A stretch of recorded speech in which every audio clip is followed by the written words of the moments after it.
I am calling to order our Mount Shasta Planning Commission special meeting for Tuesday, February 28th, 2023.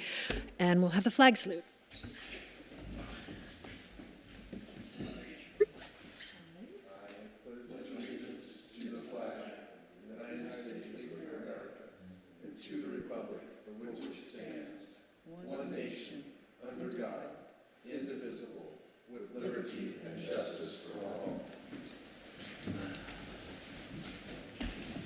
Okay, item 2, roll call, please. Are you on roll call tonight?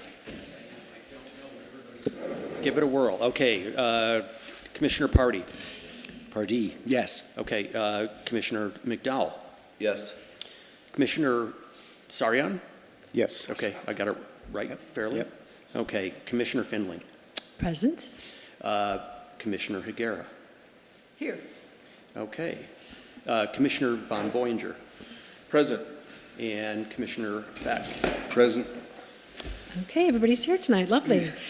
Item 3 is public comments, and this is a time we set aside for people to address the Planning Commission on items that are not on our agenda tonight. We really only have one agenda item, which is the Mountain Townhomes project, which we will get to shortly. If anybody has their hand up, are you monitoring the, if anybody's got a hand up, who's monitoring if there's folks in the... I am not seeing any comments from,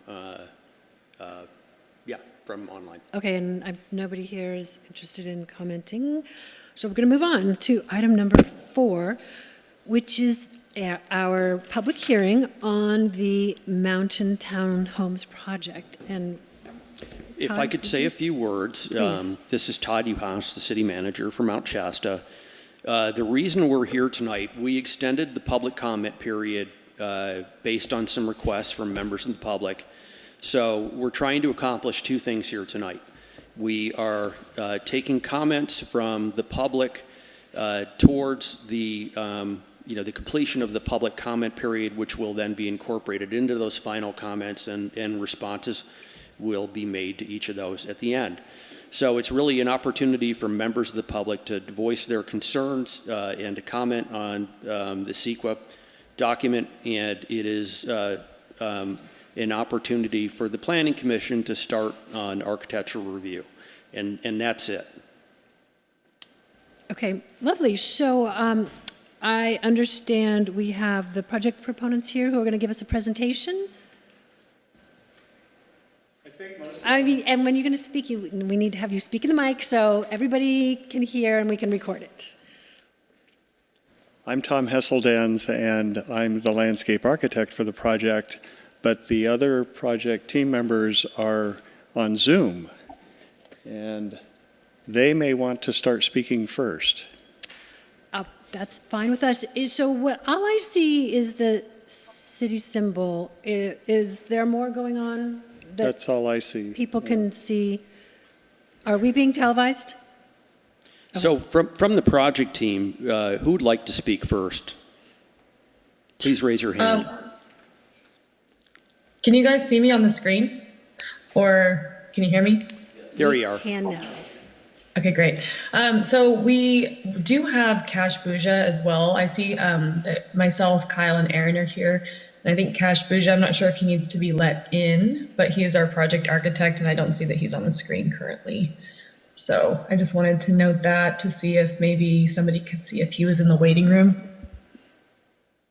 He's not. Because he is supposed to present on the design later in the project He's online. PowerPoint. Cash is on the public side? It's on the public side. He's not on the reservation. So you can call for him on the public. Can you send him a link to log into the presenter side? Okay, well, does Cash realize now that he's going to get a second link? Yeah. And Mackenzie, do you want to introduce yourself? Yeah, hi.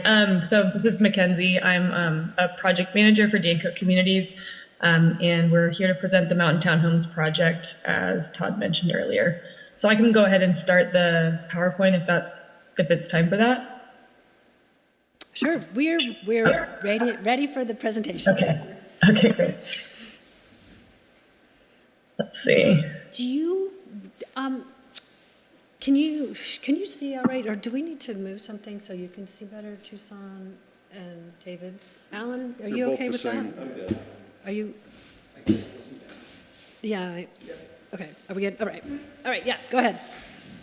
Okay, great. All right, so good evening to the members of the Planning Commission, and thanks so much for having us here tonight to present on this project. Thanks to Kyle and Todd as well, and the City of Mount Shasta staff who have collaborated with us on the project so far and have helped us get here tonight. And thank you to the planning commissioners and the public that are in person and tuning in at home from the meeting. As I said, my name is Mackenzie Dibble, and I'm here tonight to represent Danco Communities and our proposal to develop a multifamily affordable housing project called the Mountain Town Homes in Mount Shasta, California.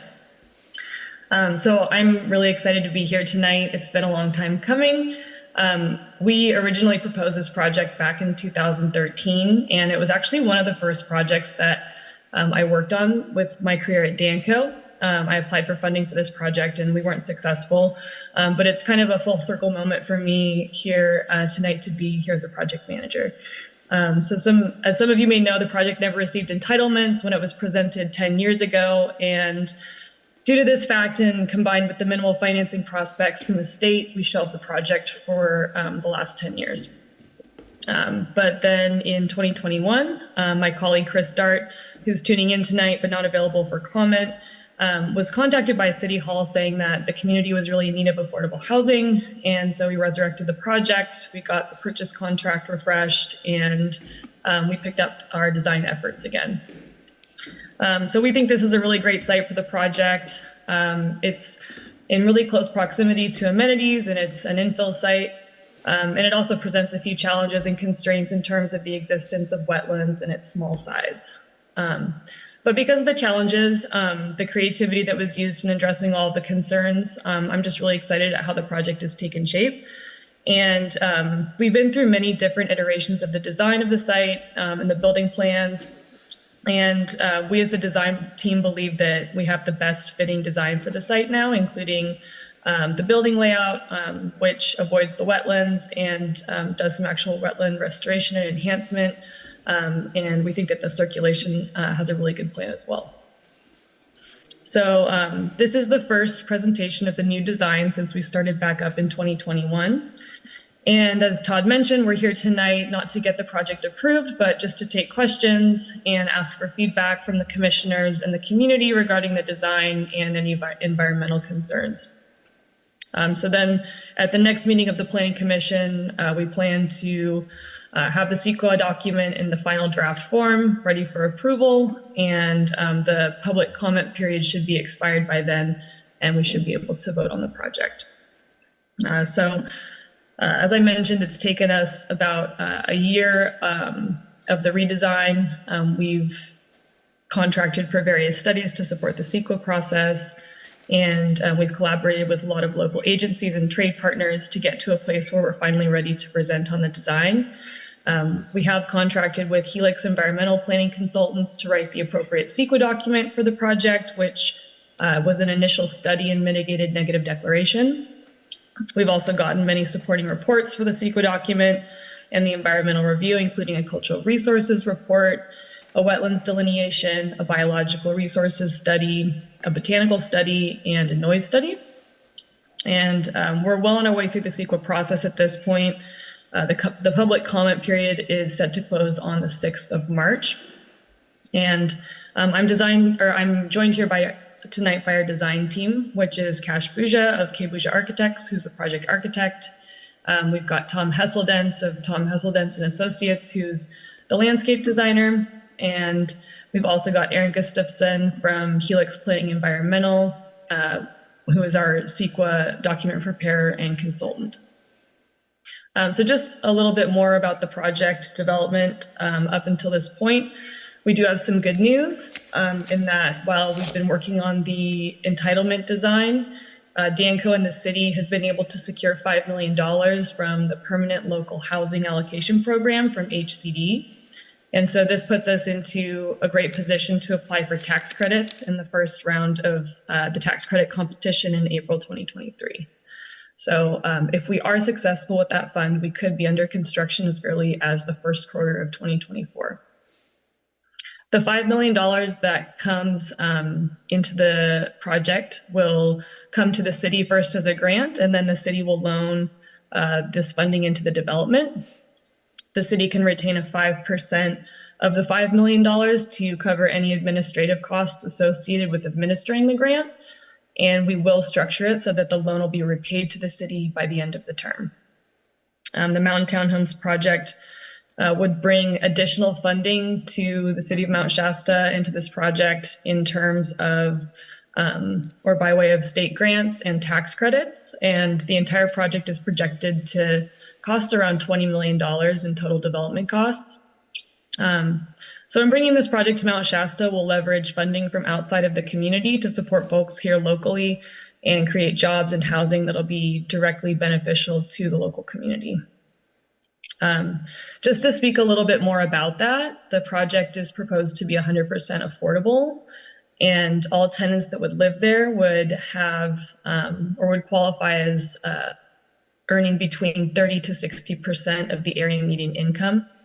So that means that those that live in the project will be making 30 to 60% of what your average Siskiyou County resident makes.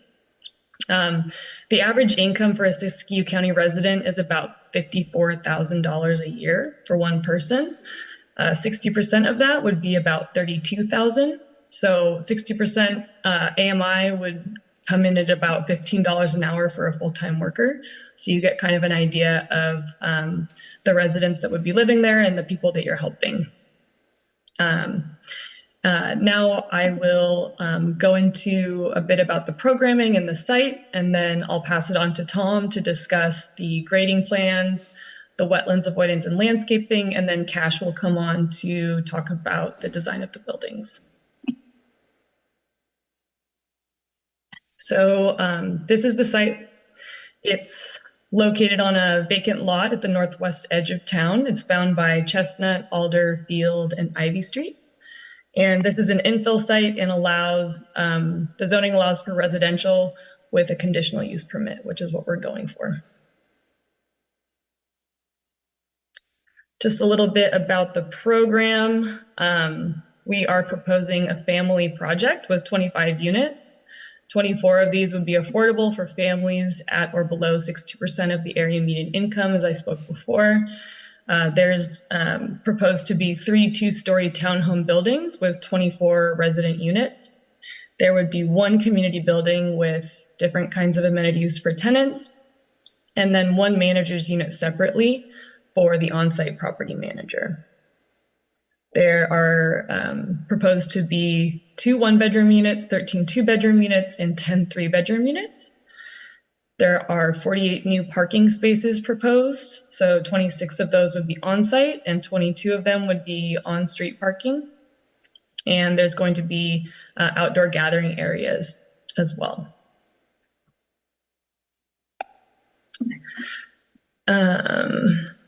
So the amenities that the project will include are a community room with a community kitchen. So this is something that we would do on all of our affordable housing projects. We see this as kind of the community hub where you can have birthday parties and classes and kind of a place that fosters socialization and community building with the tenants. There would also be a fitness center inside of the building so that tenants can work on their fitness. We're envisioning a playground with 2 different lawn areas and then gathering spaces for older kids. There's going to be on-site laundry, so there won't be in-unit laundry, but there will be a laundry facility on site. The tax credit committee mandates at least 1 washer dryer unit per 10 family units, which is the minimum, but and that would be 3 for a project like this, but we're proposing 7 currently. So we're proposing over double what the minimum would be. As I mentioned earlier, we've got off-street parking and on-street parking. So off-street parking, we've got 26 spaces, which would be 2 per each, or sorry, 1 per each unit. And then 20 of those would be covered spaces by a carport. And then we're also proposing 22 spaces of on-street parking, which would be usable by the people in the community, but also usable by the larger community as well. There are solar panels that are programmed in on the carports and the rooftops.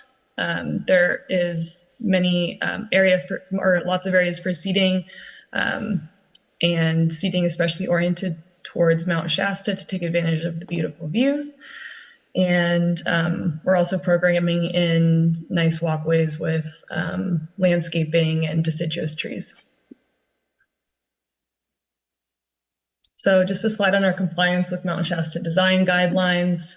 We've got varied street facing facades. So you'll see later with the renderings that there is a really interesting facade that's programmed in by our architects, which I think is really wonderful, breaks up the facade for a nice view from the street. The parking is screened from the street view. So there's kind of an interior corridor where there's kind of like a line of parking that goes between buildings, and there's a walkable streetscape with shaded walkways and seating areas, and there's an extensive planting plan. There's also areas for snow storage and weather-tolerant plantings. We've got trash and recycling enclosures that'll be screened and out of view from the street for the project. We've got pedestrian connections from the street to all the buildings and gathering spaces. And we're also going to be minimizing existing tree removal. So we're proposing to keep the western edge of the property mostly untouched and retain the larger trees that exist there already. And yeah, one of the most wonderful things about Mount Shasta is the view of the beautiful mountain there. So the spaces that we're programming in really embrace the natural surroundings. Just some notes on our environmentally sound practices. We put PV panels, photovoltaic or solar panels on all of our projects. We generally put enough solar on our projects so that the tenants that live there have the lowest possible PG&E bills, which is $10. And this just covers the cost essentially of the meter that's associated with that unit. We're also avoiding all of the wetlands. So as I mentioned, a wetland delineation was done for this project. And we are avoiding all of the wetlands. We're not filling any or touching any. And so that's a really great thing for the project. We're also proposing to restore and enhance the wetlands that have been there in the past and that are there now. There's bioswales and native plantings programmed in, which Tom will touch on during his part of the presentation. And then we're maintaining many of the existing trees and replacing any that will be removed. There's also on-site detention basins, stormwater mitigation and snow storage. And so I'll just let Tom talk about that later on in the presentation as well, as he is our expert on that. So I think at this time I will pass it on to Tom, and so he can start to fill us in on the site and the site plan. So you can take it away, Tom. Sure. If you could stick around for a moment, Mackenzie, I think we have a question just right now, and then we'll move on. So go ahead, Lon. Okay. Has anybody looked ahead because of the cost of construction these days and how fast it's going up at the potential of cost overruns and how that will affect the rent? No, so we haven't received all funding for this project yet. And so our financial pro forma is still very much in creation and in flux. So we have nothing finalized at this point. And, you know, the tax credit rents are what they are, and there's no way that we could ever charge more than what we say we will to tax credit, and they monitor that yearly. Boy, that all sounded good, except I'm sure you answered my question. All right. Sorry, I can. You know what? Let's go ahead and, you know what? Let's hold off and let's let everybody go ahead and present, because there may be other things that kind of conflate with that. So we'll get back to it. Sure. Okay. Okay. Okay, go ahead, Tom. Mackenzie, are you controlling the PowerPoint? I am. Why don't you shift to the site plan? Okay. Yeah, you can just tell me to switch it whenever you're ready. Yeah. Okay. Is that what you wanted, Tom? The one that's color-coded, there we go, yeah. Okay, great. A bit hard to see from here, but, Well, let's take a look at the grading plan. Maybe that'll show it better. I think that's the next slide.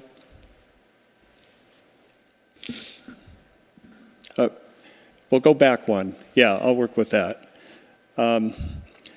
Basically, what I did here, the site slopes about 4% from Alder Alley down towards Chestnut, and then it slopes to the right. To the lowest point of the site is at the intersection of Chestnut and Ivy Street. The city has some existing flooding problems there when there's a lot of runoff. There's an 18-inch culvert along the edge of Chestnut Street and another 18-inch culvert along the edge of Ivy Street. They intersect there at that intersection. So the approach I took with this site was to include small detention basins and bioswales everywhere I could as a dominant theme of the landscape between all of the buildings and parking and walkways. So cumulatively, the intent is to have plenty of areas to put snow, as we've all experienced in the last few days. That can come at a premium. And then as that snow melts, a place for it to run off. And rainstorms and rain on snow events, so that the runoff gets filtered through bioswales, it gets slowed down in detention basins. It has an opportunity to soak into the ground to the extent that it might. And then by the time it reaches the edge of the site, I also included detention basins on the city right-of-way, picking up the angle parking that we're proposing on Chestnut Street and Ivy Street, so that we're also mitigating for that runoff.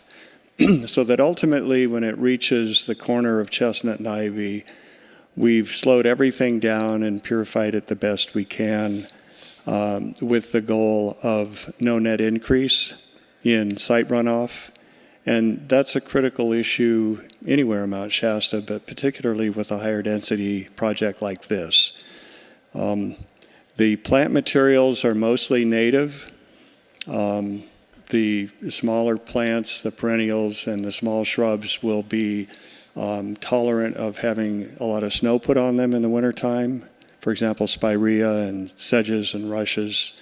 To the extent that some trees need to be removed, we will replace them mostly with native, but I did want to include some non-natives that have great fall color that do well in our community, and that would be trees that are not prone to breakage. So no liquid amber, for example. But I wanted to not go strictly native because not only with the trees, but with some of the shrubs that really enhances our community to have, for example, lilac shrubs, some rhododendrons. But it's still predominantly native. So the idea here is that for the people that live there, it'll bring more nature into their immediate environment. The only exception to largely native would be the 2 lawn areas, which are critical for kids to have play areas, along with the small play structure area that they'll have. And then with the existing wetlands that we're avoiding but are nearby, there's a lot of Himalayan blackberry, so we would like to remove the blackberry and restore those wetland areas to all native. A couple of those wetland areas I've incorporated into detention basins so that we get even more benefit from the fact that they already exist. And there's a small stream that flows down on Field Street. You can see the darker green surrounded by lighter green. And that stream channel is actually in good shape, unlike a lot of the small streams in the community. Most of them have been straight-lined and they're down-cut, actively eroding. This one is worth protecting, and we didn't want the wetland impact anyway, but there's a lot of Himalayan blackberry there as well. So to the extent we can, we wanted to restore that area. The project includes a proposed vacating of 40 feet of the 80 feet of Field Street right-of-way. 9 feet of that would get used by the one building that you see going into the Field Street area, but still avoiding wetlands. But the reasoning behind the 40 feet is that it's standard when you're vacating right-of-ways to split it down the middle. And the remaining 40 feet would be ample for access to properties further beyond on Field Street. And the city already has utilities there. The city would hold back a utilities easement. Some people I've spoken with are concerned about potential trails, even though in the Greenway Master Plan I've been working on, I don't foresee a trail there, but the city could hold back a trail easement as well. This project wouldn't be utilizing any of that area other than where that building crosses over about 9 feet into the right-of-way. But it would be important nonetheless to improve the ecological health of that land and the visual quality of it as part of the project. I think that pretty much covers my piece of it. So I will turn it back to Mackenzie.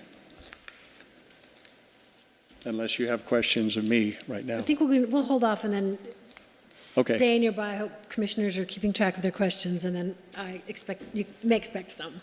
Yeah, well, actually, Mackenzie, go back, Mackenzie, one slide. She put this up. This is a great example of a small detention basin and bioswale. This is a project I did in Wairika at Evergreen School.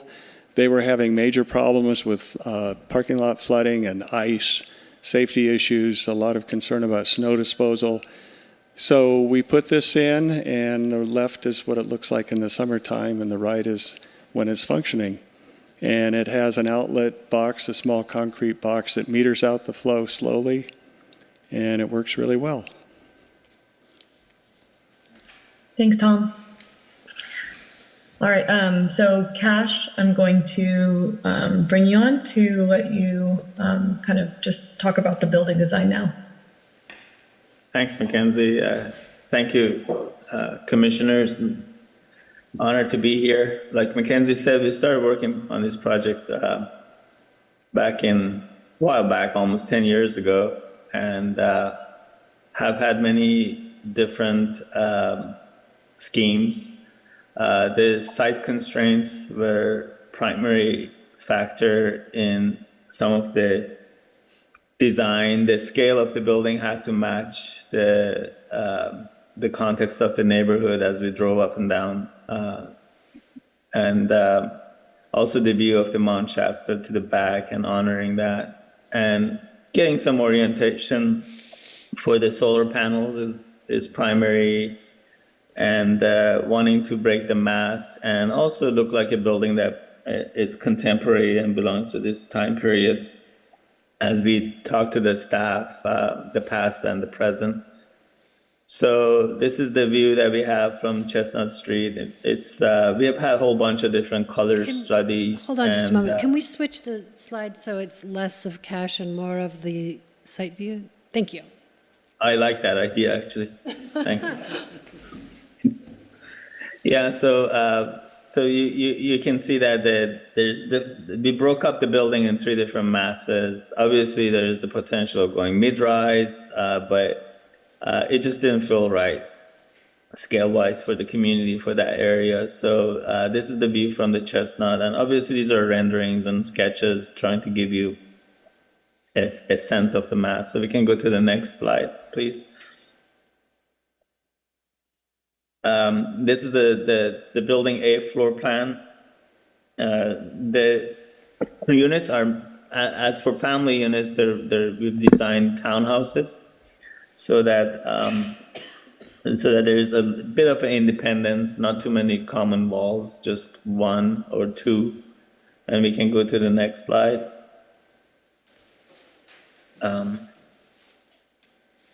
You can see the bedrooms and the kitchen on the ground level with the bathrooms, pretty much typical of the type that has been successful in some of the other developments that we have worked on with Danco or other consultants have done with Danco for this type of housing. You can see the stairs going up to the upper levels where the bedrooms are. There are entrances, defined entrances for each of the units, and then a little back area for storage and water heaters. And then the next slide, please. This is building C, and this one steps down a couple of one step. Building A steps down 2 steps. Again, one thing that you can note here is the roof that you see on the second floor. Now that was just to break up the mass so that we don't have a continuous big long wall of a structure along Chestnut. So we made a decision of like playing with the count of the bedrooms and the layout of the masses again.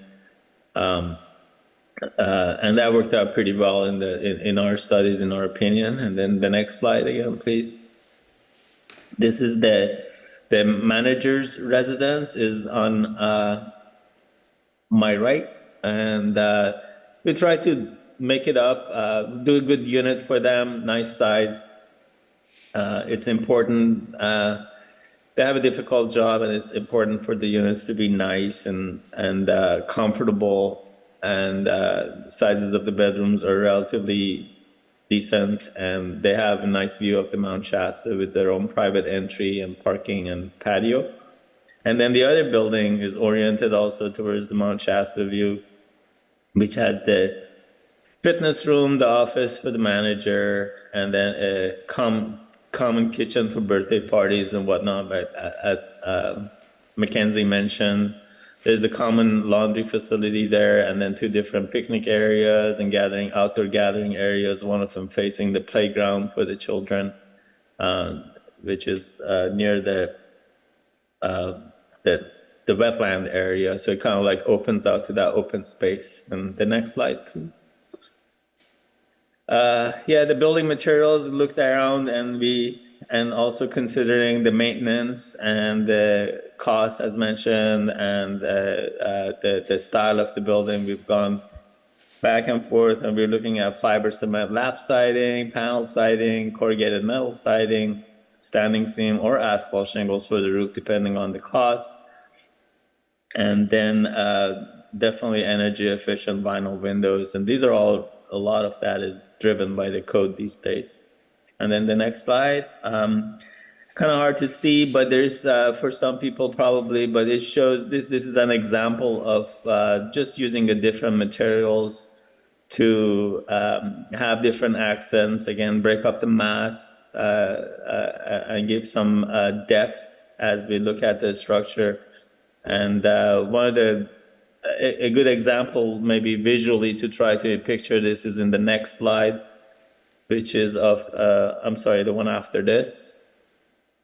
Oh, we did all 3 of them. Okay. One more, please.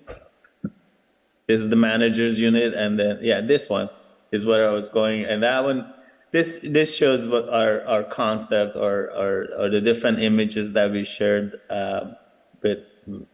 with the powers to be in order to see what sort of a style would match in the community.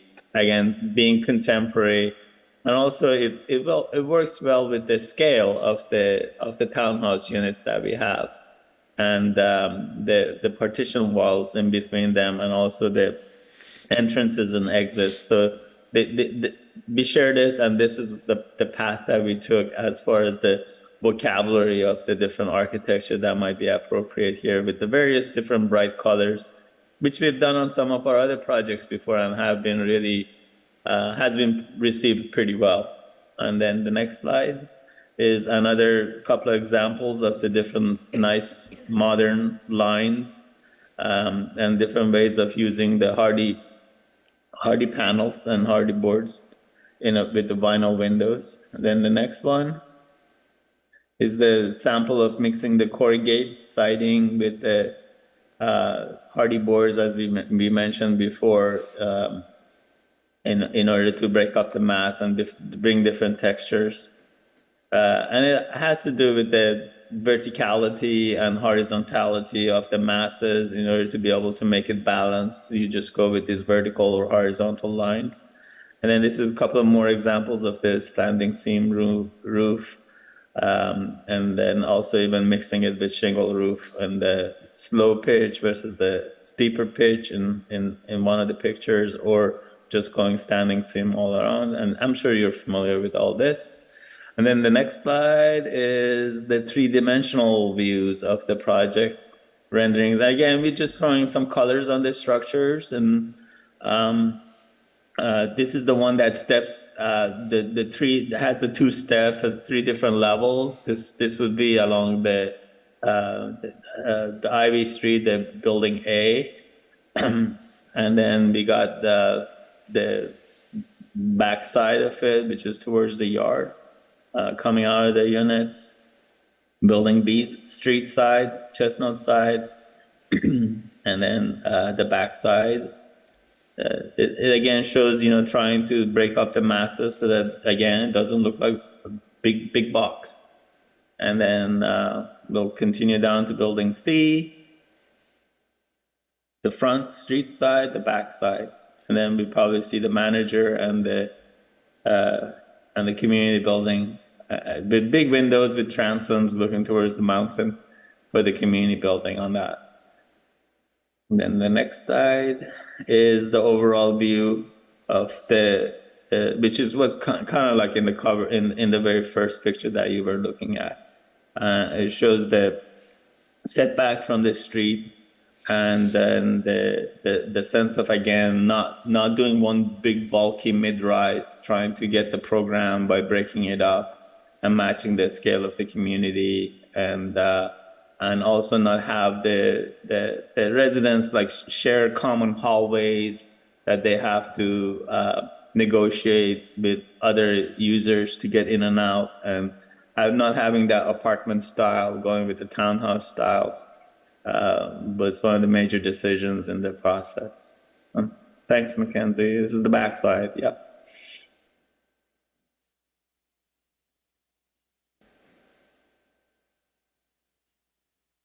Thanks. Yeah, these are the different color studies that we're doing, and we're open to any input that the design review committee has or commission has on this, and even on materials too. Whatever it's your town, whatever you think it's appropriate, in order to play with it. It actually, the design offers a lot of opportunity in order for us to have different play on the finishes and the textures that might be appropriate. So much of that is so subjective. There are some do's and don'ts where you want to have some verticality or horizontality in the texture of the material in order to balance the masses. But besides that, there's all kinds of different choices that we can discuss together and find appropriate, for the particular program in front of you. This is great, Mackenzie. Thanks. I didn't know you had all these different additional studies too. Yeah, we can do any colors we want to do. So we did try for some more neutral colors if that was more what the commission and the community wanted to see. Great. Thanks for including those. So that concludes our PowerPoint for the evening. So thank you guys so much for having us here. We really appreciate being able to present, and I think we'll send it back to you. Thank you. That was fascinating and very comprehensive. Is anybody else going to speak? I don't see any. Before we get to commissioner comments now, do we have? So this is going to be a public hearing. Maybe we'll go with a round of commissioners first. Then I'll open up to the public, and then if commissioners have any more questions. I don't know if anybody's queued up in the public. We'll have hands raised. Okay. All right. So for now, commissioners, questions of the applicant, and I'm going to start at the heavy on the design team side this evening. So Alan, if you don't mind. Yeah, I'll start. I'm real happy to see this project happening. I think they're doing a great job. I like the way it's done. Good job, Todd, bringing it in. I like Tom's work. I like the way the site's laid out. The questions I have were answered during the presentation, which was well done. So at this point, I don't have any questions. Okay. David. No, I think it looks good. I think my biggest concern would be kind of stay away from the metal roofs, especially with how tall the buildings are and how much snow we get up here. I know I have a shop in my house that has 15-foot walls, and when the snow slides off the metal roof, it wouldn't be fun to be under it. Yeah, good point. Thank you. Anything else? No. Tucson. I'll second what David just said. It's especially with our reminder that can get these heavy snows, either snow guards, if it's a metal roof, or asphalt shingles will, keep the snow on and stop it from sliding off. I assume the water shed from the roofs will be going down into the swales. Is that part of the idea, Tom? Oh, and Tom, when you answer, I need you, for everybody to be able to hear your response, please. There will be some downspouts and rain gutters, but everything will end up in the bioswales. Nothing will be plumbed directly into culverts. Mm-hmm. Okay.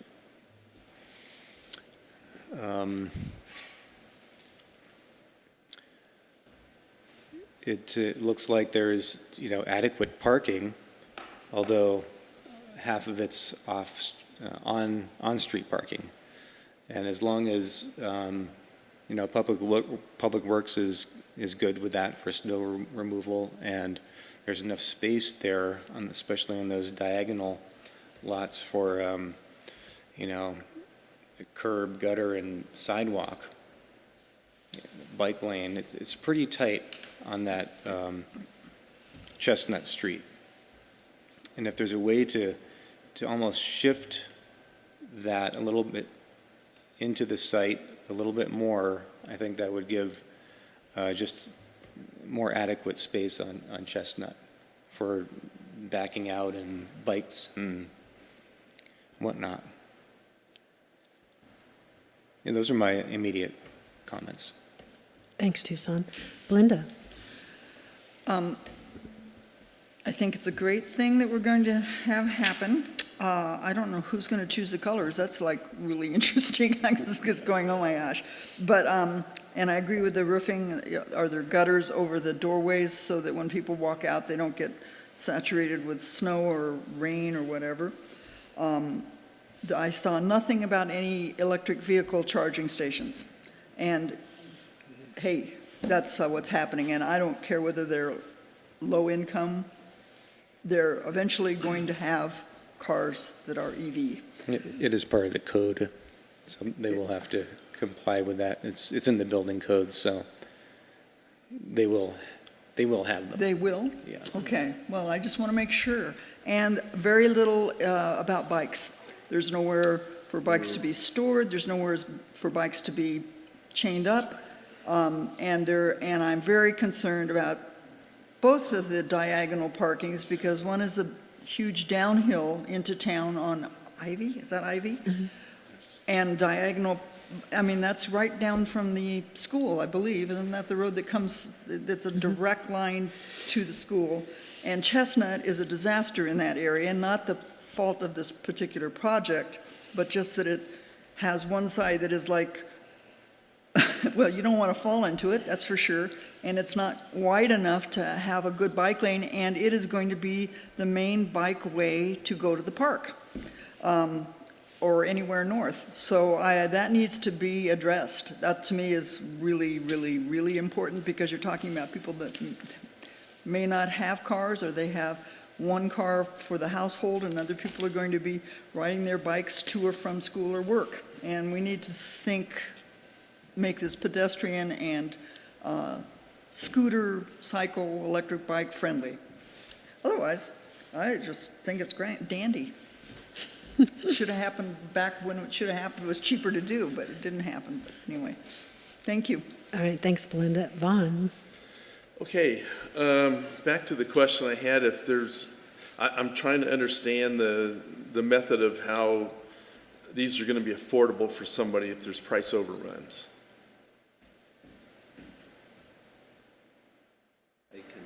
So cost overruns on the construction of affordable housing projects don't actually affect the affordability of the units.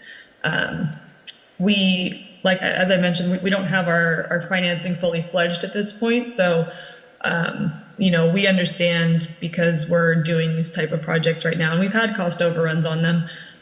We do find ways to get more money into the projects, whether or not that's another grant or some value engineering on the construction. But our project sources don't affect the affordability of the units.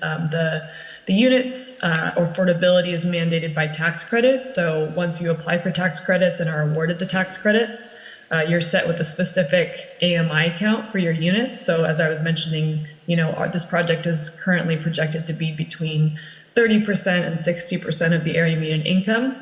Once you submit an application to the tax credit agency and they award you funding based on that, you can't change the level of affordability to the tenants to which you rent. And so those rents are fixed. They do increase on a yearly basis based on whether or not the area median income of that specific place goes up or down. But cost overruns will not affect the affordability of this project. Cool. Didn't hear anybody mentioning anything about the square footage of the 1, 2, or 3 bedroom places.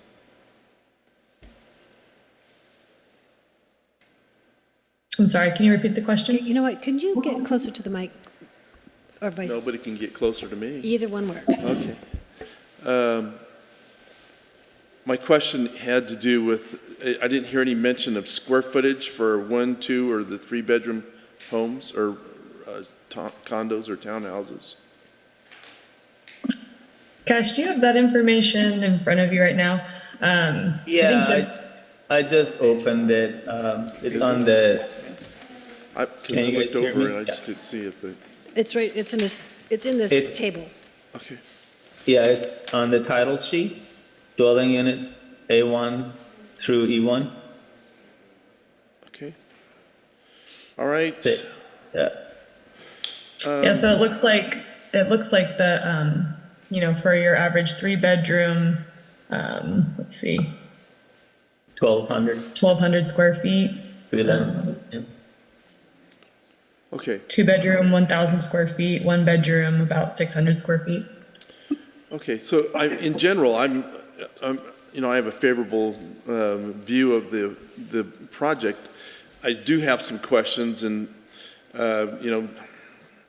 and I've read all the letters that we got, all of them. And so some of these questions maybe we should ask. And these, I think, are questions for Tom.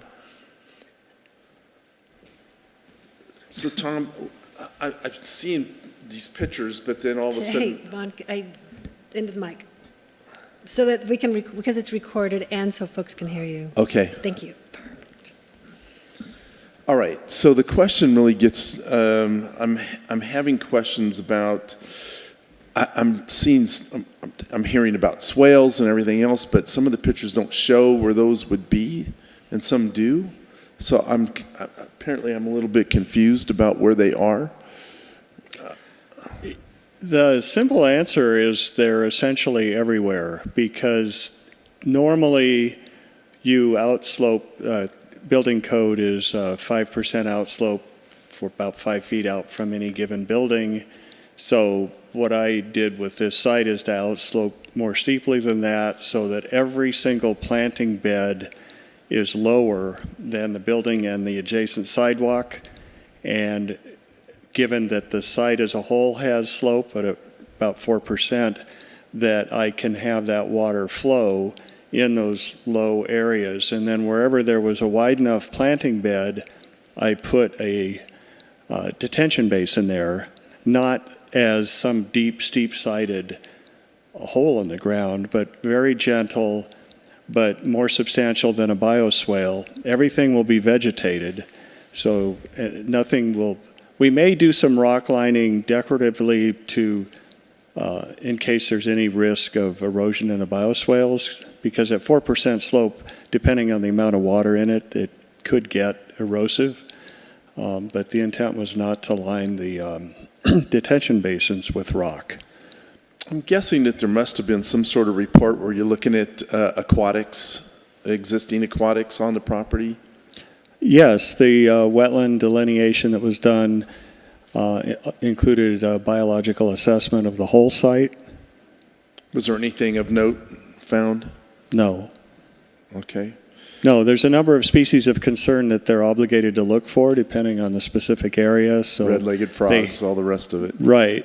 And in our area, foothill yellow-legged frogs, and they did not find anything. Okay. Yeah. And so is there, I've heard the word mitigation, but and my thoughts when it comes to this sort of thing in mitigation is that something's traded for something else. So if you're taking away some wetland or something like that, is there some sort of mitigation at another site to make up for any loss of habitat or anything?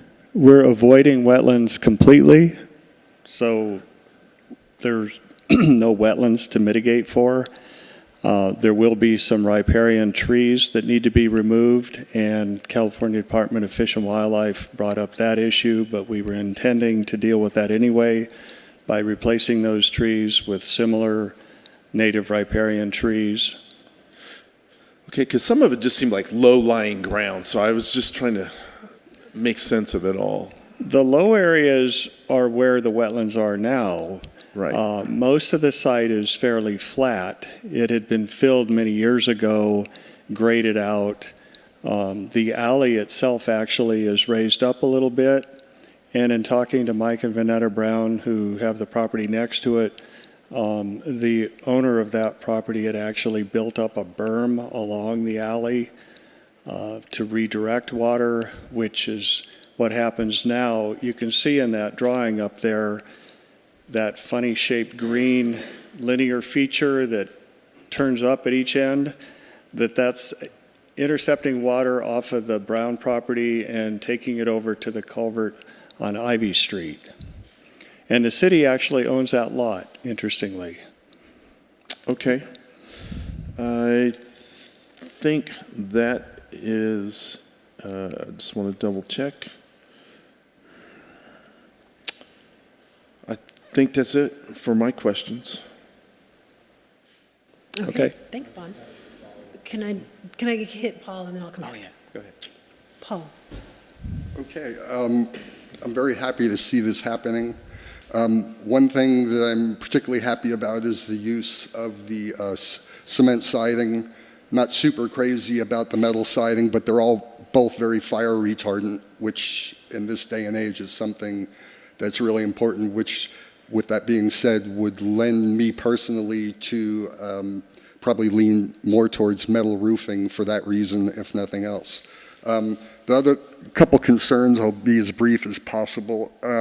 So sometime back, we were talking about changing the routes of the main street one way, Mount Shasta Boulevard, Chestnut Street the other way. I don't know where that is in the mind of the city council right now, and if that does happen, that has to be considered into this project because it'll create a circus of ingress and egress trying to get in and out of there if we in fact go forward with that. So wanted to bring that up. Talked about that. Forgive me if I seem naive. So the actual construction of the project will be put out for bid to contractors, or does Danco perform the construction? I'm a little vague on that.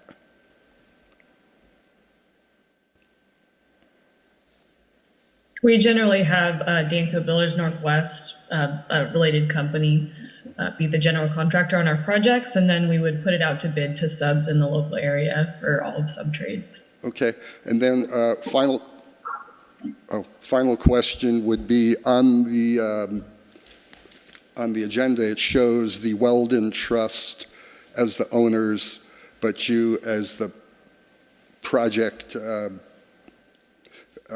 I'm sorry, I'm floundering. Proponents, whatever you want to call it. I'm trying to understand that relationship. If the project is approved, will Danco then take over ownership of the property, or will there be a partnership between the Weldon Trust and Danco with regards to the property? So there will be a limited partnership that's formed to be the owner of the affordable housing project, and that is a Danco-related entity. And the property currently is under purchase contract with the Weldons. So we're just purchasing the property from the Okay. Weldons. So there wouldn't be a partnership there in the end. So when and if it goes forward, then they really wouldn't have anything to do with it at that point? You'd be assumed full ownership? Yeah, Yes. it would just be like a normal sale of any property and then developed. Okay, all right, great. That's all I have. Thank you. Thanks, Paul. Tucson, you had a follow-up. Yeah, Tom, the wetland stream that comes down Field Street, does that outlet into a city culvert? It does now. It's interesting. It's not in good shape where it goes into the culvert. That would be good to improve as part of the project. The 18-inch culvert that little stream goes into doesn't have a normal inlet at all. It's just got kind of a half-clogged opening to a culvert and some pieces of plywood in there, and it's quite a mess. So the intent is to clean all of that up as part of the project. It's also interesting to note that that particular stream continues down and under Mount Shasta Boulevard and the railroad tracks and comes out down at the hospital property. So in the mid-1990s, when I worked on that project, we restored that section of stream.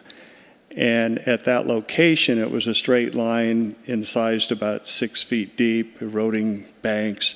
So we eased it back, created a floodplain, created a meandering stream, replanted it, and it worked really well. I'd like to do that with other such streams in our town. It's interesting that this particular portion is already in good shape as a stream. It just has a bunch of Himalayan blackberry all around it. So it's a good opportunity to upgrade Yeah. the piping system that.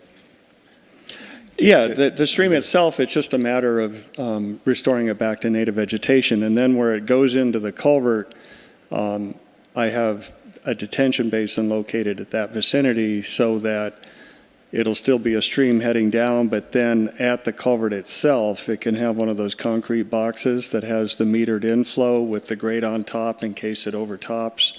And that'll help slow it down from that point forward in the culvert as part of the slowing down of the peak flow during major runoff events. And then further down in that culvert, I'd pick up that angle parking along Chestnut Street to further slow down stormwater runoff. While I'm up here, I didn't mention earlier about the fire safe side of this, but Paul brought it up. And it's interesting, CAL FIRE now wants, the latest thing is not only the 30-foot clear zone and then the 100-foot clear zone, now they want a 5-foot zone with nothing growing. So for us landscape architects in the world, it's kind of changing the whole concept of foundation plantings. What I had in mind here, since the site is so constrained, was to have plantings that would go up to the buildings, but have those be wetland perennial plant species like sedges and rushes that are less prone to burning, and not load up with big shrubs, other flammable vegetation near the buildings. So in addition to having the hardy plank siding, there would be a landscape that would not be very fire prone. Now that could change if CAL FIRE said, no, you have to put in rock or something and have no plants at all. I hope that doesn't happen. I'm trying to balance between apples and oranges here. Yeah, maybe stick around. Yes, who? Was it? Paul? Asked, where does the house that's on Field Street, or is it on Field Street that's in the back, is that being torn down, or is that going to remain? Oh, that's on a separate property. Right. So just clarifying. all the existing buildings that there remain, this project avoids that property in its entirety. Okay, all right, thank you. Yeah. And Alan, you had? So do you have a secret for blackberry removal, or is this just a go in, cut it down, and hope? Or This gets tricky because it weed eats very well and you can knock it down. So then it becomes a question of part of the maintenance of the whole site, the landscape maintenance. Are they just going to periodically keep knocking it down? Our community in particular is very sensitive about herbicides.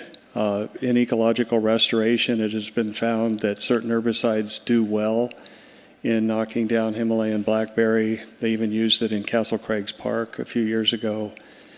That's going beyond the current scope of this project. It would just be something to consider citywide in the future of how to better manage some of these invasive plant species. Right. Hand pulling works part of the time for some species. There is a place using herbicides as a tool, but it's controversial. So at this point in time, to answer your question, I'm thinking of weed eating. Okay, that's what I assumed. Thanks, Tom. Yeah. One other general comment, adding to what Belinda said and somebody else said also, I'm also concerned about the narrow width of Chestnut, and looking at that in terms of bike traffic and that sort of thing, I think would be a good idea. Thank you. Another comment, Belinda? Yeah. Tom? I'm sorry, I was trying to get you before you said it, but it's good for you to. Yeah.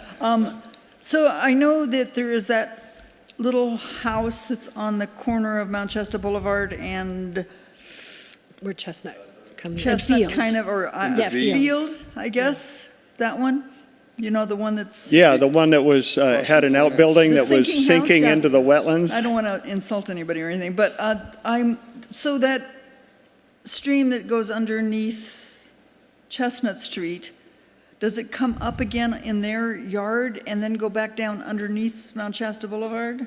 No, the best Is I can this- tell is that on Field Street right away, it goes into that 18-inch culvert that parallels Chestnut Street on the project site of Chestnut, down to Ivy Street, and then goes down Oh, Ivy okay. Street underground, and daylight's over there by Raymac or by Yeah. Point S Tire. I just didn't want it to impact, to all of a sudden have this stream be like, oh boy, I'm free, and impact their yard or something, you know? So that's all. I just didn't have, it's hard to visualize where these streams go.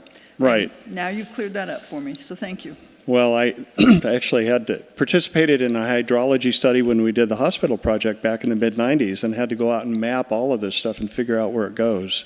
Yeah. It's pretty intricate. Yeah, and you do. We want you to stay around and help us with this history, too. That's important. Yeah. Thank you. Okay, thanks. All right. Any other ones, or I'll give it my go. And I'm not sure, other than likewise, fascinating, lovely. I'm looking forward to the responses to the questions, the California Department of Fish and Wildlife questions. I assume those will be responded to in the final mitigated negative deck. I wondered if, because there will be children there, because it's interesting parking, if back-in diagonal parking was on the table, you know, how to, and I don't know that this is the only, there's solutions to making, we have a pinch point at Ivy Street where you have to be brave kind of from there to continue north.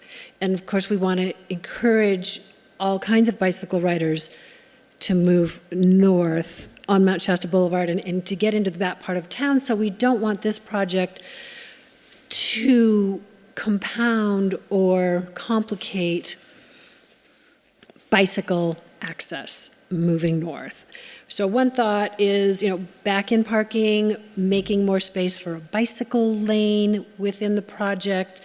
I don't know what the solution is, but I'd like to hear more discussion about that. And Tom, if you would like to respond, please do.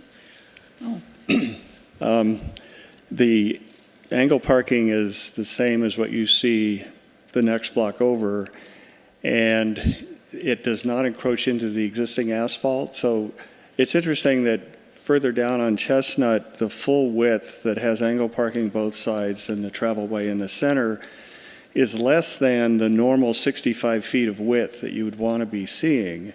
But here, it does work if the other side were ever built out, but that's a big question mark because it's all wetlands. But we did not encroach into the existing asphalt at all with that angle parking. It's all located on gravel and where there's blackberries, still in the right-of-way. And then the sidewalk, I had to move it around 2 wetland areas to avoid the wetlands, and both of those will become detention basins. But it made it tricky to get the sidewalk through there. To go with a bicycle lane, well, let me back up a little bit and talk about Ivy Street, because that would be the easier one. If we were to do parallel parking on Ivy Street instead of angle parking, we would still be over the state required minimum for parking for affordable housing. And with parallel parking, you'd have room to do a bike lane between the parking and the sidewalk rather than out in the street. So instead of a Class 2 bikeway, it would be more like a Class 1 bikeway. And given that that's a major route to school, that might make sense if the city were okay with losing, I think there's 1, 2, 3, 4, 5, 6 parking spaces there now.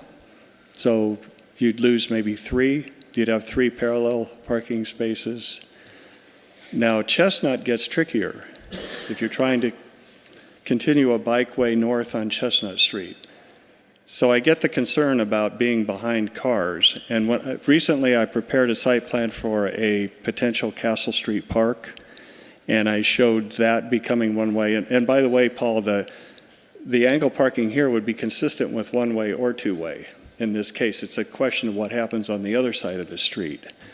But down there by Ace Hardware, there's a 10-foot wide sidewalk. So then it begged the question, well, what about sharing that with bicycles? And that would be the solution. The other solution is to have parallel parking one side of Chestnut Street and angle parking on the other side, and then put the bikeway where the parallel parking would be.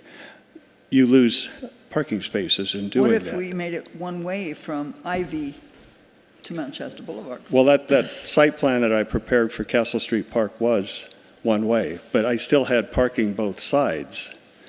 So if you get rid of parking on one side or No, just one way for the one block from, he doesn't like that because he always uses that, he always goes the other way. But that's too bad, Alan, that's a personal thing. I'm just saying that, Chestnut narrows down because you've got that. You mean this block right here? Just this one block, make it one way. That's the end. Oh. That becomes one way, wide enough for bicyclists and cars and slanted parking.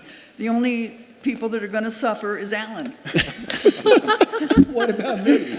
But he can come down and hang a right and go up Ivy. I mean, it's only that one. I was just thinking that, just that one section, because it's not a good road one way or the other. It's not even a good without a project on it, because it's narrow and it's bumpy and, it's just awful, right? But it's where the pedestrians go. Why do you even use that road? I mean, it's really awful. But So, it's Right there, it's right there. How many people use that road? a lot of people. A lot of people people. can change. But that's got merit, what you're saying. Thank you, It has Alan. real Thank merit, it does. But does, I'm just throwing that out there because I don't live over there, so it doesn't affect me that much, except once in a while, I only go that way. But then, trying to get onto Mount Shasta Boulevard with looking over your shoulder and cars coming, it's kind of a mess. Where it gets tricky is one lane versus two, even if it were just one way, that one block. So if you wanted to squeeze it down even more and have one way, one lane. Yes. Then, because the issue is the wetlands on the other side, even though there's city right-of-way that extends well into those wetlands, to fill those to widen the street, you could do it. You need a permit. You'd have to mitigate for it. If you want to avoid any wetland filling, then you would move the angle parking that I show there out and put a bikeway, widen out sidewalk out, maybe share it as a bikeway, and have a little less asphalt. People don't want to, if I get on my bike, I'm going to want to go. So if you put out at that corner where Chestnut narrows down anyway and the project is on the right, you put, what do they call the things where they bring the sidewalk out a little bit? Bump outs. To protect, huh? The bump outs? Bump outs, and it becomes one lane with parking. You and can up- see in the site plan, I show some of those bump outs to bracket the angle Yes, parking. right. So, yeah, you just, peninsulas, islands, whatever, you could extend them out I'm further. just saying that one little section would be inconvenient for a while for people, just like roundabouts are inconvenient for people until they learn how to use them. It's just a way to make this road that isn't really a very good road anyway, good for it slows everybody down because there's gonna be people parking and pulling in and out, so that's a hazard for drivers too. So if you make it one way and people can just back out and go, and bicyclists, it's just one lane, one nice wide paved lane. Okay, I'll stop. That's my cure-all, and as inconvenient as that is for people that come from the north and use that street, it's just one block.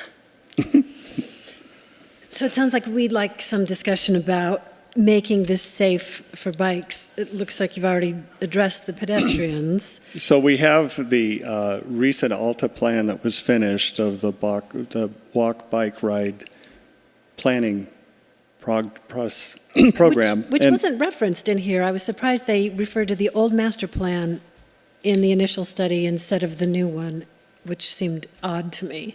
Oh, The initial study doesn't reference the new one. oh. Just a heads up, Well, that would be, that was a I'll look at that concern, because I'm referencing it because there was a lot of planning going on simultaneously. I was working on a master plan update for the rec district, and the city was working on that plan, and then the Active Transportation Committee was working on a plan for the Midtown Trail route. So, and then with my previous work on the Greenway Master Plan, I was trying to bring all of this together to figure out, okay, what is a network of bikeways through town that would be safe, attractive? What would be the specific routing of those routes? So I considered that with the Danco project here because I was wondering, well, do we want to use Alder Alley? Do we want to use part of the Field Street right-of-way? How does this all connect with the bigger picture, like getting to the city park or getting to school? And it didn't connect very well when you start looking at adjoining properties that are private, some are developed. It's hard to get routings through. Now, this idea of using the street itself is certainly one solution. But it does beg the question, what about further into town on Chestnut? What would we do there? There was talk of using the alley. It's worth continuing that conversation. If any of that would relate to this project, sure, now's the time to consider it relative to the site planning so that we can get this design dialed in. Yeah. So great ideas. Thanks, Belinda. Ideas. Thanks, Alan, for, yeah. The other thing is you've got diagonal parking, and they're going to maybe they want to go into town. And I bet you they're going to want to do these, back out and do U-turns. Well, if it's one way, they can't, and they just go up to the little turnaround and go back, because... Well, that little bit of Field Street connects through there. Yeah, it's That just exists, like Ashland has that little spot, and that's how they deal with it. It's just, and you're not going to have to do a wetlands mitigation thing on the west side of Chestnut, I guess that's what, because you don't have to do anything. Right. Walkway and bikeway, right there. The rest of it's Right, because we do have a painted bike lane. Just making sure I'm, Yeah. Right, but this is That's a the good pinch idea. point. That block is around the pinch point. What's that? Are we cold? Oh, It says do not touch. do not touch the heat? I thought the heat is back there by the... thermostats are over here. Oh, wait, the thermostat's over here, down there. Those are the fans. It wasn't the fan. The fan is just the fan. Okay, so bicycles, secure bicycle parking, I'm 100% in agreement about that. Did you have... That was an oversight on my part. We need to have bike racks. But I don't know how comfortable I would be with my not very fancy mountain bike parked outside overnight. So I think a secure. I'm thinking of it more for visitors. Okay, but what about the residents? I don't, No, if you've the got a nice resident- bike, you don't want to put it in the kitchen, which is the only safe place to put it in this configuration that I see. And the one-bedrooms are very small. They're 500. More and Where are more you gonna- often, in this sort of circumstance that I've worked on up in Ashland, more and more often, it is inside. Yeah. I would have to put it in my bedroom It's- yeah, or whatever. Or a closet that's built for it inside or used for it inside. Outdoor lockers for individual bikes and stuff like that, the cost just gets nutty. So bicycle parking, secure Mackenzie's bicycle parking. Come up here, so maybe she or Cash. Did Mackenzie have a response? Yeah, I do believe that we have some bicycle parking on a different version of the site plan. And then there also are fenced patios for the every unit, so we could keep them there. And then we could also explore putting bike lockers in there if that's something that was really desired for the community. Okay, everybody has a private fenced space? Yeah. Okay, that helps. I wondered if, as we do on Ivy Street, would those diagonal parking spaces be designated as allowed on-street parking during snow removal? Has that been part of the discussion? Do you know, Tom, or whoever might know? It has been part of the discussion, and that's mainly been with Todd.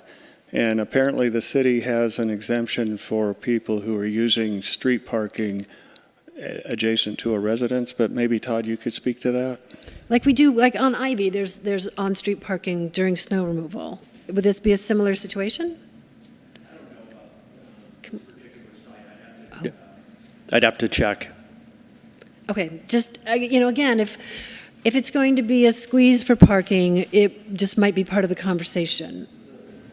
Go ahead. Isn't the parking on Ivy Street between Chestnut and Mount Shasta Boulevard designated parking for snow removal? Exactly, on-street Okay. parking during snow removal, so, The diagonal parking spots. right. So how does the berm work with diagonal parking They spots? put it in the center. Yeah, plow to the center. Okay. Okay, I think that is going to be it for me for now. Also, commissioners, I'm going to open it up to the public. Has anybody expressed an interest in talking to us tonight? I'm sorry. Has anyone from the public? Yeah, there are people on. Are they queued We're going to up? open this up for public comment, and our first person up is Peggy Reish. Okay. Peggy, when you're ready, we've got 3 minutes for each person. Todd, are you, somebody's on the, It'll run. the timer? Set up. Okay. There we go, we can hear you. Can you hear me? Yes, we can. Okay. Do you have the timer Thank you. going? It's right behind us. Timer's on. Okay, Um, go. So thank you very much. As you know, I have submitted 2 comments last week, one on parking and circulation, and another one on wetlands. And then today, basically on the PowerPoint presentation with some of the kind of illustrations not matching the text that's in the initial study. However, because I only have a few minutes, what I'd like to really point out is that the aquatic resource report that is in the appendix of the initial mitigated negative deck has never, ever been sent to the Army Corps of Engineers for verification. So when they continue to use this term wetland delineation, that has not happened by the responsible agencies. Now, the city as a lead agency has that potential to send that report into the agency, the Army Corps of Engineers, for verification. And I strongly recommend that that is done because, as you know, the site of this project is very tight and limited. And if you move something 5 feet this way or 5 feet that way, you might be impinging on wetland and riparian habitat. And right now, we don't have the outside agency's verification of where the footprint of the project truly lands in relationship to the project. We don't have that. We only have the consultants who have said there will be full avoidance. So that really, in my opinion, is the strongest, clearest point that I have. I would say that, again, I support eliminating the vertical parking on Ivy and Chestnut Street, that angled parking. It's a real safety issue for the reasons I outlined in my comments. I believe that, what hasn't been discussed is many of the entitlements that come from this project as an affordable. It's decreased setbacks, it's greater density, and it's reduced parking. And that transparency of what the entitlements are and how they affect the site plan and making it much denser really needs to be transparent with this project. And so far, it hasn't been. So anyway, my closing comment is get better looking materials if you can. The beauty of our mountain and the surroundings, this landscape is fantastic views right now. Thank you. Thanks, Peggy. So can we get this other screen to work, or so that we can? Okay. All right. Who is somebody else with their hand up that'd like to speak to us tonight? Yes. Our next commenter is Johanna Altorfer. Okay. Good evening, Planning Commission and staff. Thank you very much. I have not had a lot of time to review the documents yet, so these are just some initial thoughts. Overall, I think it's really great that we're having a low-income project go into our town, and I support that effort.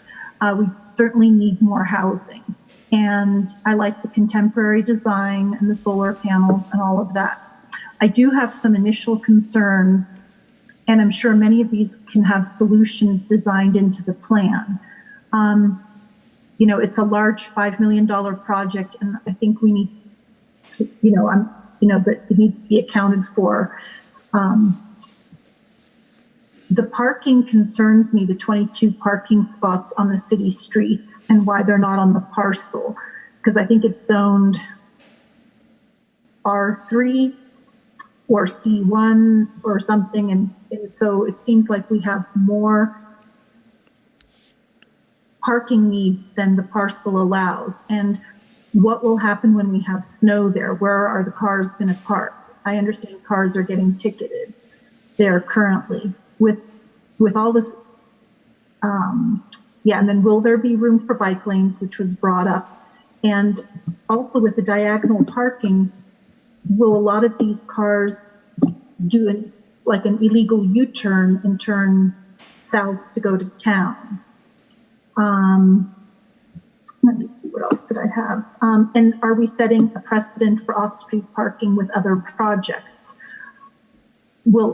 Maybe other projects will want to expand, and will they be granted this on-street parking capacity as well? Because we're setting a precedent here. Chestnut is the main street to town, and it has that unusual jog when it hits Ivy, because you have to make a left to continue north on Chestnut. And then the Chestnut being a one-way, which came up. And I'm not sure what the colors are that are going to be used. The facade, I like the different heights, but overall, the building structure seems like it's going to be more like the equivalent of a 3-story building. And does that fit in with the surrounding structures, like the Masonic building that's nestled into the hill, and other multi-unit buildings like on Pine Street that have a 20 to 25 foot height limit? And then I have some concern on noise with the HVAC units, but I'm sure that's something that will be addressed. And I'm concerned about the waters of the U.S. Johanna, we only have just a second or two. Okay, the waters, those streams go into the waters of the U.S. as we've seen on other projects. Johanna, thank you for your comments. Very much. Thank you. Okay. Okay, our next commenter is Vicki Gold. Okay, Vicki? It's truly wonderful to see a real affordable housing project. I have been a social worker in my past history. I really do appreciate this. I'm glad to be able to support a project in concept. Appreciate the solar aspect and Tom's efforts to protect the wetlands. We know Tom's long history of protecting open spaces, trails, and wetland areas, and it's good to have him on board. I also am concerned about the failure of the city to notify both a COE as well as not heeding the letter of California Fish and Wildlife. I very much like the community areas and the outdoor gathering areas as proposed. My main thought is that I appreciate so much all of your concern about the traffic issue, which is my main concern. I think it is going to be so dangerous that you call it a pressure point, I think, Melanie, but it is absolutely going to be a devastating situation if we don't allow for bicycles. And if we have Chestnut as a one-way street, I don't see how it will work, even though it is the problem on the other side of the road. My main thought is that maybe it would be better to have fewer units, allow for possibly even a double level interior parking, so that you don't have to use the streets if you don't want to make Ivy a one-way street. And also to allow for, as you said, a place for your bicycles to be stored. I wonder, I don't like particularly the metallic siding. I don't like the red and orange colors, but I know you'll come up with some good community preferred aesthetics. You've done this for many years, and I appreciate that Cash is so open to your preferences on this, as stated. I do think it needs a redesign in order to eliminate those on-street diagonal parking areas unless there's a complete rethink of the traffic situation. As we've seen with the snow, it never is an easy situation in the winter, and those metal roofs may cause some really problematic issues with the snow falling on people. So I think you've done a really good job of asking those important questions. I'm very happy that you looked at many of the letters that were submitted. I do want to be able to support the project, but I don't think you can really accomplish it unless you cut back on the numbers of units. I don't think that should be impossible. If you came up with 18 units, you might have more areas for your planting, better setbacks. Setbacks You have were 20 really seconds, Vicki. originated because of fire hazards. So when you cut back on the setbacks, that can be a really serious problem for fire.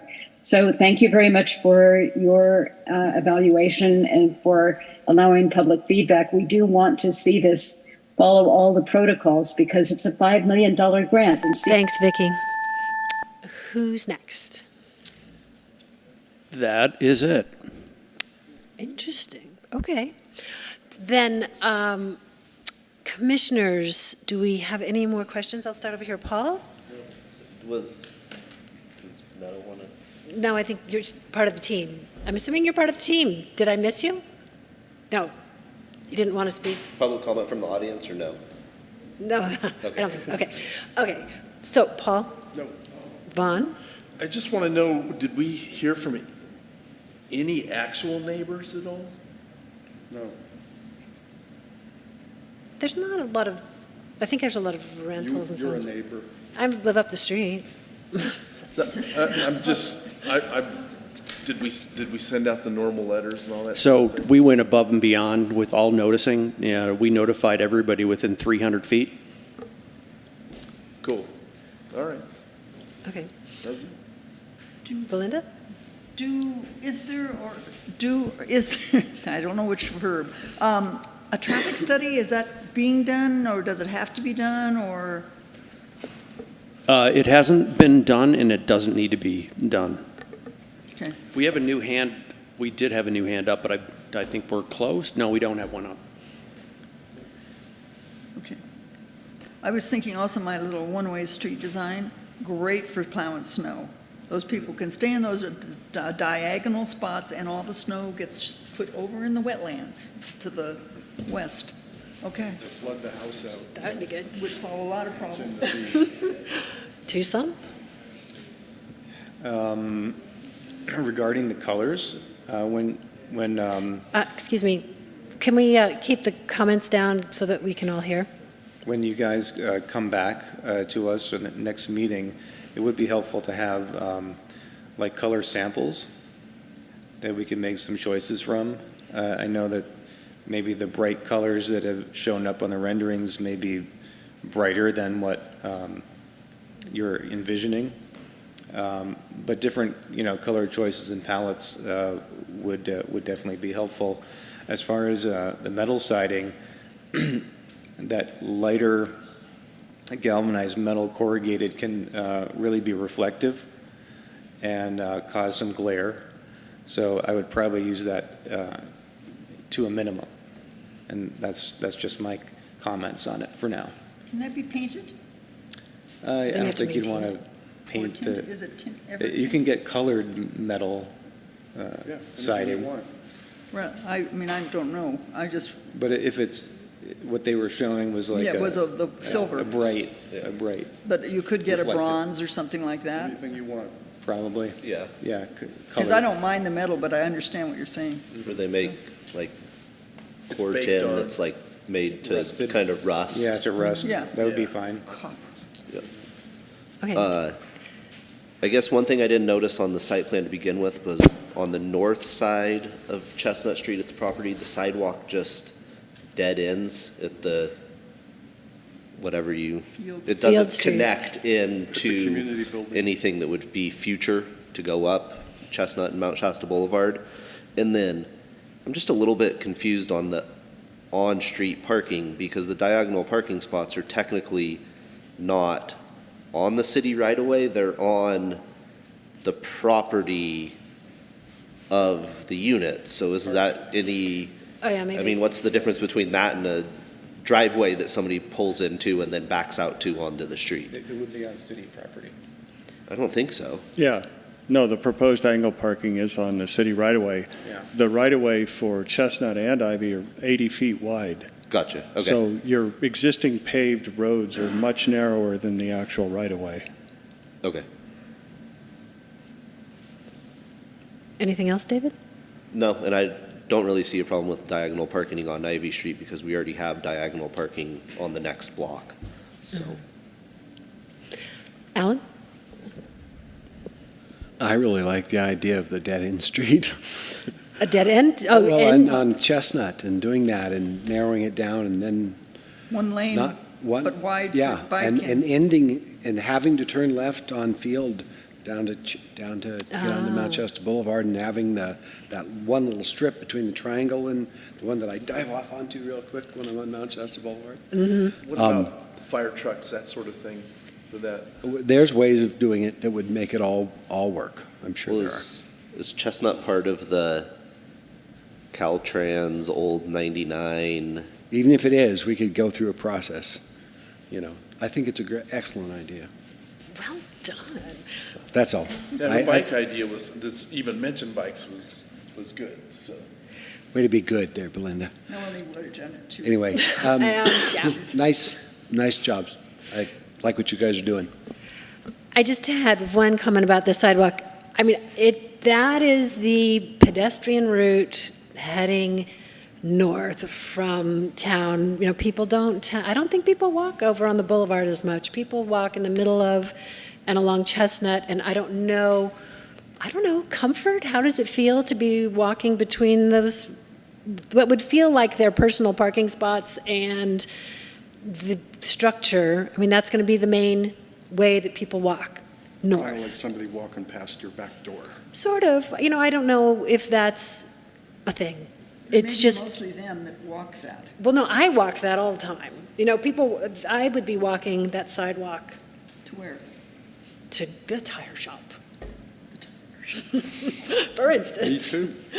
It is, and I know because I'm there, people are walking up and down Chestnut quite a bit. And so They do. that all will be funneled down onto that sidewalk. Is it a nice wide sidewalk? I think it's going to be, you probably know, Tom, that this will be an important sidewalk. This will get a lot of use. And I just wondered, Or people will be still out in the street. The buildings are relatively close, but you see that a lot in town where buildings are close to sidewalks. You also see a lot of sidewalks that just stop abruptly. And city policy with new development is they want you to put in a sidewalk for your development, but then it stops at each end. It's interesting when you look at Ivy Street, there's sidewalks further up, but then there's none. And, you know, I know. it would be nice to have connectivity, no argument. So in trying to determine where this project would begin and end, obviously Ivy and Chestnut, 90 degrees, all of that needed to be finished. But then when you get to Field Street right away heading out towards City Park, the project has to stop somewhere, and it begs the question, okay, what happens after that? The same thing going up Ivy. So I agree, it'd be nice to have the connectivity, but the project has to define boundaries. I don't think it's part of the project to solve the problems off of the project in that way. But we have to think about where it's all headed. Think of where it's going and think of the volume of pedestrian traffic that sidewalk will get. Yes. Is my point. Yeah. Okay. Point well taken. I would like to say, though, that if you ahead. think of Lake Siskiyou and by the resort motel thing, and they have that meandering sidewalk, people use it all the time. And I know straight is kind of like. Oh, yeah, no, not even that it's straight. It's just proximity to the houses and all of that. And like I say, and that it's going to get a lot of traffic. Commissioners, I don't see anything else, no one else, so we are, I think, ready to move on to next steps. So the public hearing part is closed. We await additional public comments until March 6th. If anybody's listening and you want to comment, please do send it to the city. And I look forward to seeing where this is going to go. I think you've done a great job. I like the design, and thank you. Okay. Item number 5, actually, because I don't think we have a 6, Right. is commission and staff comments. Commissioners, do we have any comments? Yeah. Go ahead, Paul. Since I have Todd here. You need to.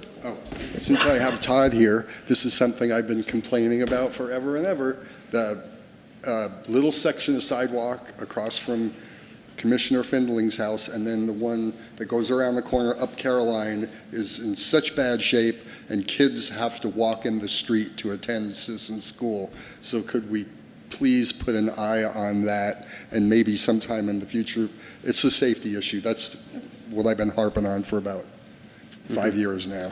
Understand. Sidewalks and gaps are the responsibility of the people that own the property in front of it. Oh, okay. If we happen to get grants for sidewalk infill, which we're always looking for, those are the kind of things that we're trying to fill. I mean, I'm under the gun trying to get 2 grant applications in this week. One is federal, one is state. The federal is to reconstruct Mount Shasta Boulevard for the entire stretch, to add bike lanes, to make it safer, add sidewalks, fill sidewalk gaps, et cetera. And the other is to narrow travel lanes on Lake Street to calm traffic, and to add protected bike lanes, additional ADA ramps, fill in sidewalk gaps, and I'm missing something, but I can't think of it right now. It's okay. Lovely. Anything else, Paul? Yeah, no, I'm good. And Vaughn, Belinda? No, do we have anything we want to, somebody directed paint chips. Is there anything else we can help our? Oh, we're done. That's over No, with. it's over? Oh, Okay. yeah. I just. We've moved on to the No, next item. nothing. Okay. Tucson? No comments. David? Alan? Quick question for you, Todd. Lighting on the Carmen Street fourplexes? Okay. Oh, the downlighting. Downward facing, not motion detecting. I'll contact the developers tomorrow. It slipped my mind. We talked about this last week. So I will. Reminding. Good neighbors. That was my project. Oh, And I did verify with the contractor and the electric contractor that they would be down facing. and not motion great. detecting? I believe so, but I can verify. That would have been, if we'd had design review, that would have been the thing I cared about. Probably. Belinda? The signs on the boardwalk, all the banner signs that are illegal, can we just go rip them off? That's a big negative. But we've talked to folks with banner signs. There are a couple, and I didn't learn this until today. There are a couple people that claim that they've been grandfathered in by a previous planner, and it looks like the police department took that verbatim. I can't find anything on that. If they can't produce a document, then they're going to need to come to the Planning Commission. And I've directed the police chief and code enforcement to follow up on that. Thanks. Code enforcement, that's wonderful. Okay, anything else? It's great having you here, Todd, by the way. Okay, future agenda items, I don't see anything on here. I assume we're planning to meet on this topic, though, at our next regularly scheduled meeting? That's what I'd like to say, but let's look at the comments. A lot of what we've received up to date from our various members that comment all the time are mostly red herrings, and so if there's a nugget or two of actual issues, it all depends on how long it takes us to respond. Okay. Yes, Alan? Speaking of nuggets, this is back to the project. Can I ask Tom something? Well, we really closed that item. Really, so no. Then I'm going to adjourn our special meeting of Tuesday, February 28th, 2023.